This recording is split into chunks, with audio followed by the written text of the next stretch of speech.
जय श्री कृष्ण। राधे राधे दोस्तों, आप सभी को हल षष्ठी की ढेर सारी शुभकामनाएं। आप सभी पर भगवान कृष्ण की कृपा सदा सर्वदा बनी रहे।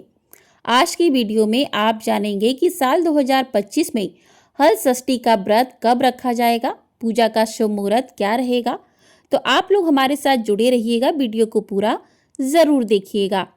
हर साल श्री कृष्ण जन्माष्टमी के ठीक पहले भाद्रपद मास के कृष्ण पक्ष की षष्ठी तिथि को हल षष्ठी का व्रत रखा जाता है। धार्मिक मान्यताओं के अनुसार इस तिथि को भगवान श्री कृष्ण के बड़े भाई बलराम जी का जन्म हुआ था। इसे कई और नामों से भी जाना जाता है, जैसे बलदेव छठ, लल्हई छठ, हर छठ, कमर छठ, चंदन छठ, राधन छठ, तिन्हई छठ और बलराम जयंती।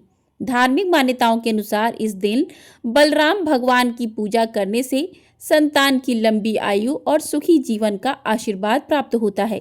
बलराम जी को शेषनाग का अवतार माना जाता है और इन्हें कृषि का देवता भी कहते हैं। बलराम जी के हाथों में हल होता है, जिस कारण से इन्हें हलदर भी कहा जाता है और यही कारण है कि इस बार की षष्ठी तिथि को हल षष्ठी भी कहते हैं। इस दिन महिलाएं पूरे दिन व्रत रखती हैं, पूजा पाठ करती हैं, कथा श्रवण करती हैं और खास तौर पर नदी तालाब में उगे फल और दूसरी चीजों का सेवन करती हैं। इस दिन हल से जुते हुए किसी भी अन्न को ग्रहण करने की मनाही होती है। साथ ही इस दिन गाय के दूध का भी पूरी तरीके से त्याग किया जाता है। गाय के दूध की जगह पर भैंस के दूध, दही, घी, छाछ, मक्खन आदि का प्रयोग किया जाता है। अब बात करते हैं कि षष्ठी तिथि कब से प्रारंभ हो रही है।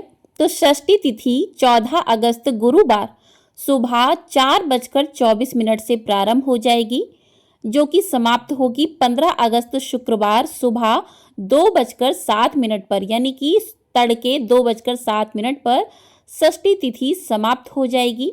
तो ऐसे में साल 2025 में उदया तिथि के अनुसार हल षष्ठी बलराम जयंती का व्रत 14 अगस्त दिन गुरुवार को किया जाएगा। इसी दिन हल षष्ठी का व्रत करके भगवान की पूजा की जाएगी।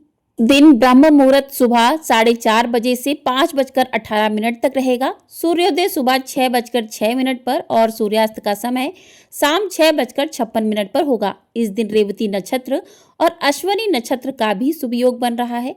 रेवती नक्षत्र सुबह 9:06 तक रहेगा। बाद में पूरा दिन अश्वनी नक्षत्र रहेगा। राहु काल दोपहर 1:30 बजे से 3 बजे तक रहेगा।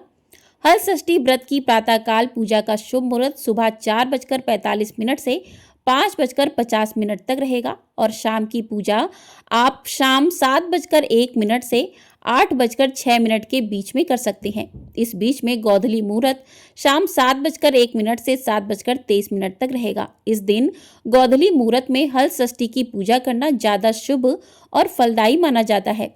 इस बार हल षष्ठी का व्रत पंचक के योग में रखा जाएगा। हल षष्ठी वाले दिन पंचक भी रहेगा और यह पंचक सुबह 5:50 से 9:06 तक रहेगा। हालांकि यह पंचक रविवार से शुरू हुआ है, जो कि इस बार गुरुवार को समाप्त होगा।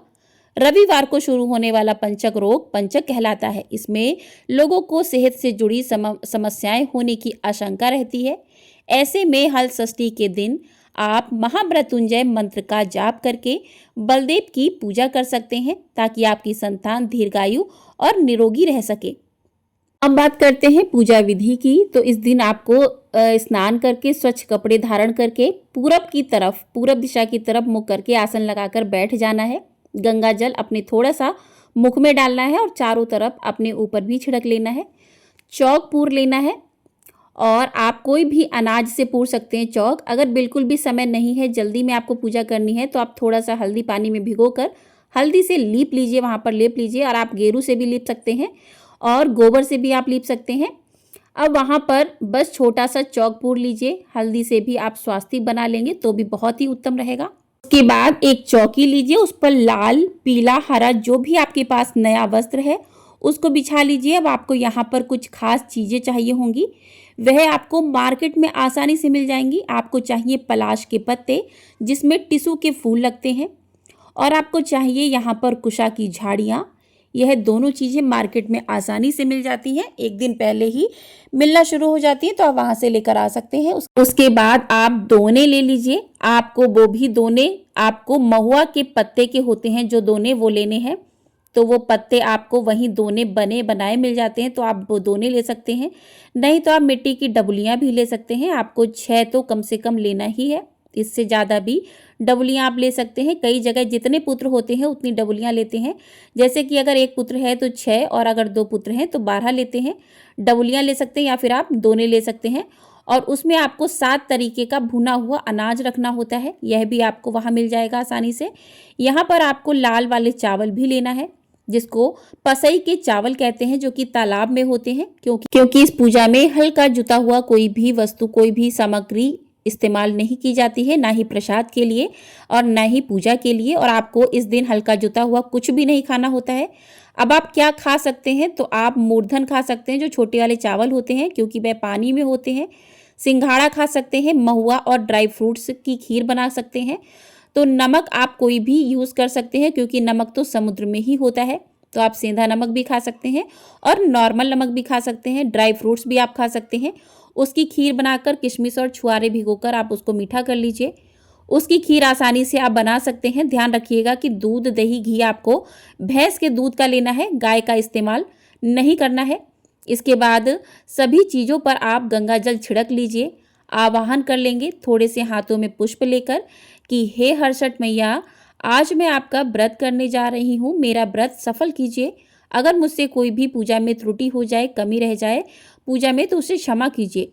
अब यह सभी चीज़ें आप जो भी फूल प्रसाद लाए हैं, आप गंधक, लोबान लाए हैं, सभी चीज़ें हम अर्पित कर देंगे। सर्वप्रथम जो पूजा होती है वो गणेश जी की होती है। तो जो सामने पोस्टर है उसमें गणेश जी बने हुए हैं, इसलिए मैंने अलग से गणेश जी की स्थापना नहीं की है। तो आपको हर षष्ठी का पोस्टर जो है मार्केट में आसानी से मिल जाएगा, तो आप लोग ले सकते हैं। और उससे उससे भी मतलब जो पोस्टर है उससे भी पूजा कर सकते हो। और अगर आपके पास बलराम जी की फ़ोटो है तो उसे भी रख कर आप जो है पूजा कर सकते हैं। तो हमने सबसे पहले आह्वान किया है, ध्यान रखिएगा। उसके बाद हमने दीपक को प्रज्वलित करना है। तो गणेश जी की पूजा करने के बाद दीपक की पूजा करें, सभी जगह पर टीका लगाएंगे। जो चावल हैं लाल वाले वह अर्पित करेंगे, पुष्प अर्पित करेंगे, सभी जगह आपको टीका लगाना है। यहाँ तक कि जो हमने दोने रखे हैं उसको भी हमें टीका लगाना है। बाद में यह कुछ दोने आप प्रसाद के रूप में खा सकते हैं। फिर कुछ आपको लग रहा है कि नहीं खा पाएंगे या बच जाएंगे, तो आप अपने पतिदेव से भी कह सकते हैं खाने के लिए। अगर वह भी किसी कारणवश से नहीं खा पाते हैं, बच जाते हैं, तो आप उसका भूमि विसर्जन या फिर जल विसर्जन भी कर सकते हैं। क्योंकि बहुत सारे लोगों का ऐसा क्वेश्चन आता है कि उसका क्या करें बाद में। तो इसके बाद देखिए, इससे हम सब जगह पर अक्षत अर्पित करेंगे। और अक्षत जो हम लाए हैं चावल लाल वाले, वो अर्पित करने हैं। नॉर्मल चावल हमें यहाँ पर इस्तेमाल नहीं करना है। अब यहाँ पर जो है कथा सुननी है पूजा करने के बाद, तो कथा आपको हमारे चैनल पर मिल जाएगी। और कथा सुनने के बाद सुहाग का सामान भी जरूर अर्पित करना चाहिए। सुहाग में कम से कम 5 या 7 चीज़ें माता को अर्पित करें। इसके बाद आप इत्र अर्पित करें। यहाँ पर दूध, दही, घी जो भी आप लेते हैं वो भैंस के दूध का होना चाहिए, इस बात को आपको ध्यान रखना है। हवन कर सकते हैं, जो भी घी डालेंगे वह भैंस के दूध का होना चाहिए। बहुत ही शुद्ध साफ और आपको ये सब करना है। ध्यान रखिएगा इसमें कोई भी गड़बड़ ना हो। तो इस प्रकार से पूजा करनी है, कथा सुननी है, उसके बाद आरती करनी है। तो इस प्रकार से आपको पूजन करना है और पूजा में हुई गलतियों के लिए क्षमा प्रार्थना भी करनी है। आशा करती हूँ कि आपको हर्षठ की संपूर्ण जानकारी इस वीडियो में मिल गई होगी कि व्रत में आपको खाना क्या है, पूजा में सामग्री क्या क्या चाहिए होगी, पूजा विधि किस प्रकार से है। तो आपको हमारे चैनल पर हर्षठ की कथा भी सुनाई जाएगी, तो उसको भी आप लोग ज़रूर सुनिएगा। और इस वीडियो को करते हैं यहीं पर एंड। मिलते हैं अगली वीडियो में, तब तक के लिए जय श्री कृष्ण, राधे राधे।